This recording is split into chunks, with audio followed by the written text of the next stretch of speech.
We're having our 35th annual wood carving show and competition. Well, right now we're at the registration table. This is where people come and get their entries put into the competition part of the show. I am taking care of the purchase award, which is our major prizes out there, and I'm also taking care of the People's Choice, which is really unique because every member or of the public that comes in gets a ballot, and they get to look at the People's Choice carvings, and the people get to choose who wins. Oh, I brought in a caribou and a buffalo, but that's my carvings. There's all kinds of carvings in there from soup to nuts as far as what's available, and all the talent that's in this area is unbelievable. I'm even surprised at the quality and the number of carvings and the different types of carvings and stuff that's out there.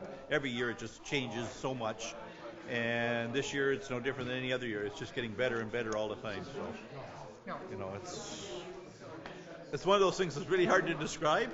You have to literally come and see it. If you've ever been to a wood carving show before anywhere, then everybody says that this was one of the best ones around.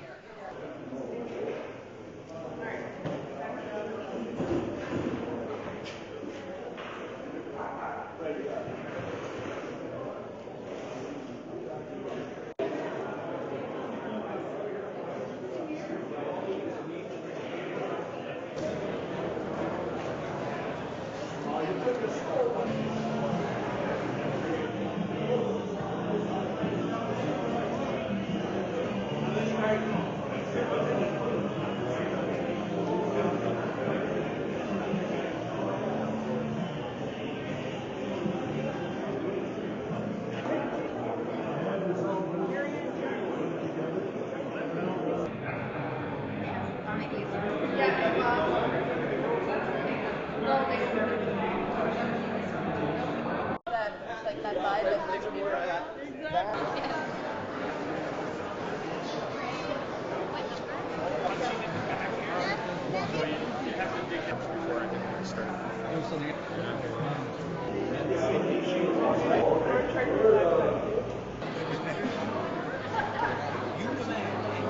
It's all wood. Yeah.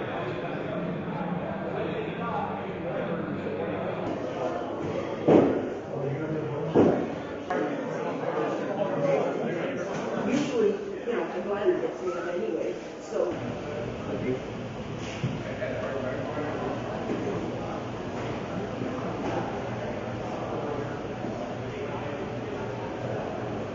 I like doing the houses. I also have done the native, and I teach that with a native fellow up at Halliburton School of Art, Fleming College in Halliburton.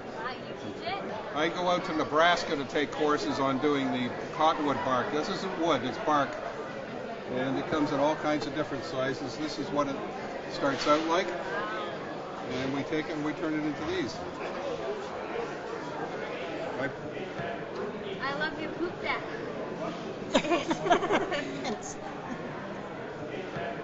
I love your poop deck. Just like log houses, and when I grew up we had a log house when I was little. I used to carve ducks and birds and whatever, different things. But I seen a picture in a magazine of a salmon, and it was done in the Pacific Northwest Coast Indian art style. And I thought it looked pretty good, so I tried it and come out not too bad. So I started studying up on it and reading about it, the different tribes and whatnot. And then I just started into this artwork. This is called Wild Man of the Woods. It closes up into an eagle. It's called a transformation mask.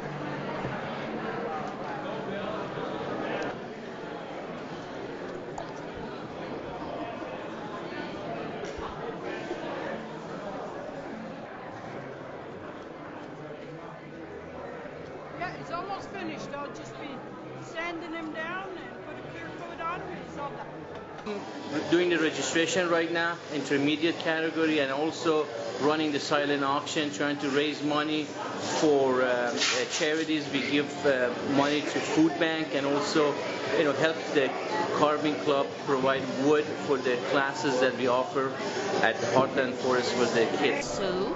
I've been doing pine needle coiling for about 10 years. Pine needle coiling is coiling like you would coil a rope around, sewing with pine needles. These are 10 to 18 inches long, and they come from Florida. That is a gourd. Yes, it's a hard-shelled gourd. It's been painted and carved. I was just like, yeah, you're absolutely, I would never be able to.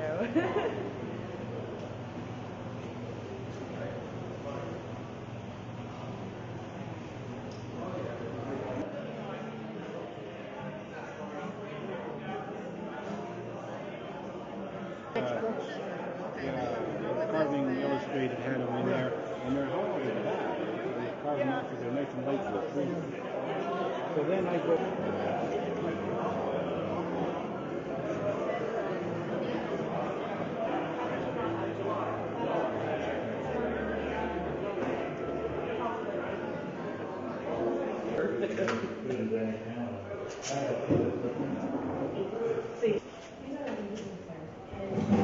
What sorts of things are you looking for when you're judging an item? What variables are there?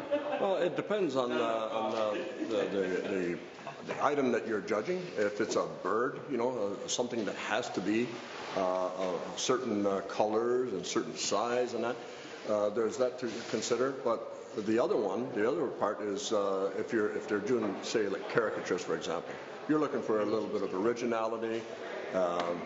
Certain amount of proportion, yeah. And I remember one guy saying one time, he says, if you think you've gone too deep, in your carving, go deeper. It creates character. Mm-hmm. You're looking for character, you're looking for originality, you're looking for all kinds of stuff. There's different things.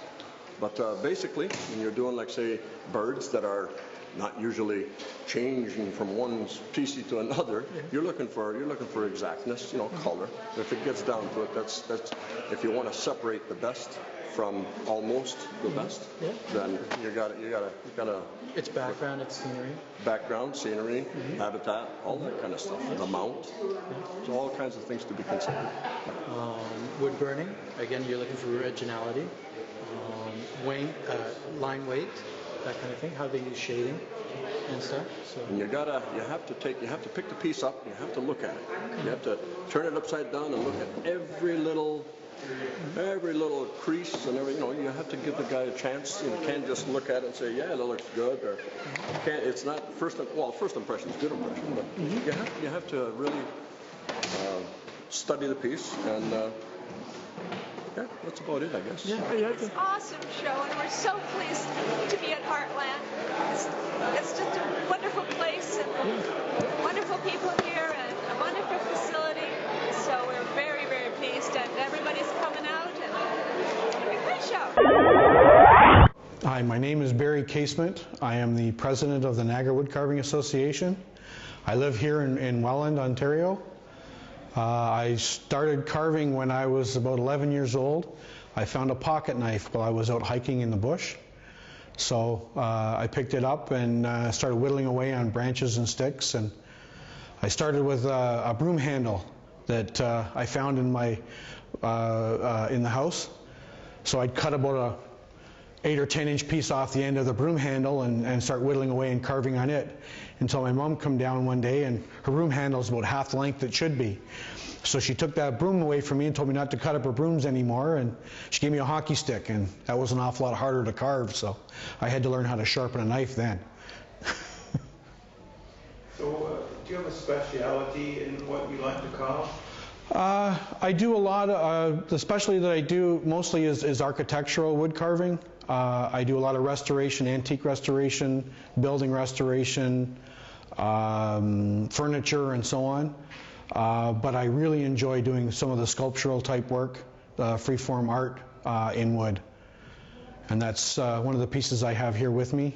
This is a piece I've been working on. This is a hickory burl I picked up at one of the trade shows I was at. It started out as just a large block of wood, twisted piece of hickory.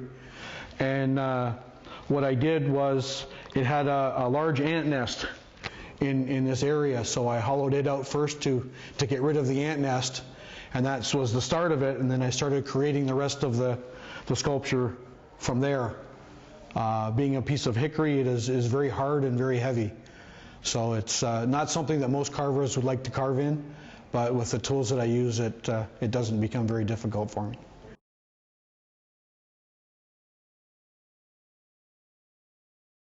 When you're taking up wood carving, a lot of times the woods that you're carving in are going to be basswood or butternut, at least locally anyways, and you're getting a squared off block of wood and a pattern for someone that's just getting started, and then you're following a pattern. For things like this sculptural type work and that, it's more you're finding a piece of wood and being able to see something in it. There's two completely different avenues when you're carving, whether it's the birds and animals, where you're following somebody's pattern, or being creative and carving a sculptural piece out of a piece of wood. And we have a number of members that do both and do it very well.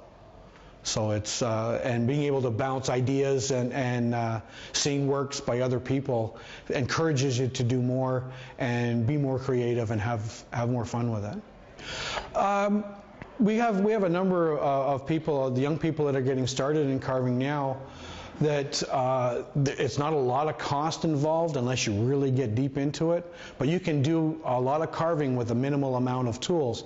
A knife and a small set of chisels, less than $100, will get you going. And I know carvers that have been carving for 20 years and that's all they own is a knife and a small set of chisels. So you don't have to put out a large amount of money.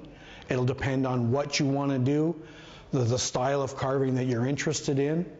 Following a pattern is fairly easy. When I got started, there was very little as far as literature to be able to learn from on your own, but today there's the carving books and patterns and that are out there are just huge compared to when I started about 40 years ago. Here at Heartland Forest where we meet, we also have carving classes for young people from 8 to 16 years old. We got that started when we got involved with Heartland Forest here as a place to teach kids. We've wanted to do it as a part of the club for a long time. The issue was having a venue or a place to be able to come to carve, and Heartland Forest has offered us a great place, a venue to be able to teach from.